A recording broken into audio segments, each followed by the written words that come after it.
Hello, good morning. How are you? Well, I hope you're okay. Today we're going to see how to write a report. A report is a written text in which you give advice about or some recommendation about a specific topic.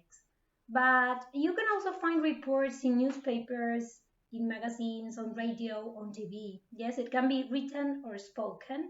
And the style in general is semi-formal, not too informal and not too formal, right?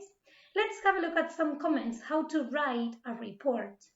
And then you're going to have a look at page 200 on your course book to read an example and find some useful vocabulary. Yes, but the general idea of a report is to give recommendation or advice. Let's have a look at my explanation. A report is a story in a newspaper, radio, or TV.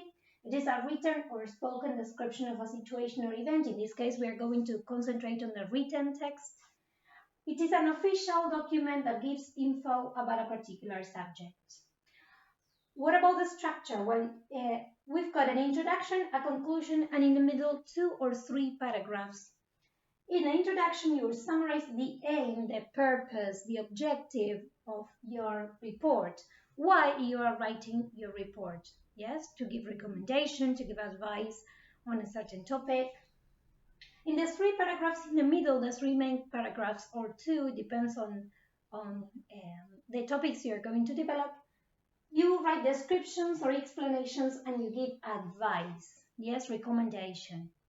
Then in the conclusion, you conclude with summarizing comment, you round up, and or a final recommendation. You can make a final recommendation after all the recommendations or advice you have mentioned in the 3 or 2 paragraphs before, right? And then, well, as regards style, it is semi-formal, as I said at the beginning. It's not very formal, but not too informal. Yes, it's quite in the middle. And we need to use a suitable heading, subtítulos, for each section of the report. So you will have introduction, then a heading on the 3 paragraphs. Imagine you have to talk about the new sports center. So you're going to write an introduction, facilities, for example, prices, and then the recommendation, the conclusion, right? So you have to write the subheadings, right? And then as regards vocabulary, you have to use a range of vocabulary, a variety of vocabulary for giving advice. And you can have a look at those phrases on page 200. For example, I would recommend them to go shopping to the shopping center, or I would advise them to. I suggest you, or I suggest they, depending on who you're referring to.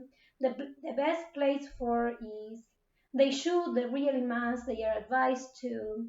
Nanana is an option worth considering, and Nanana is a must or is to be recommended, or it is advisable or a good idea to. So different phrases that you can use.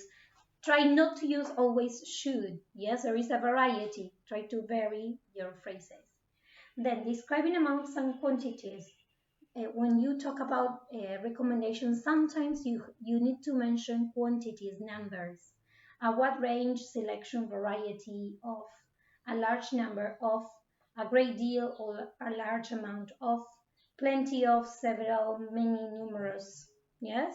And then talking about facilities means what the place offers to you, the services.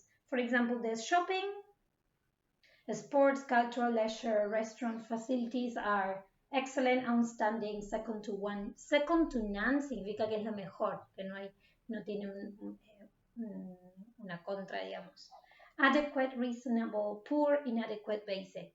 Of course, you should give your recommendation. You can also give your opinion. So you can mention that something is bad about the place or the thing. Yes?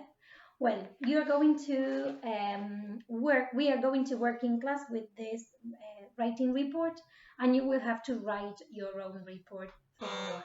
Well, see you next class. Thank you for being there. Bye-bye.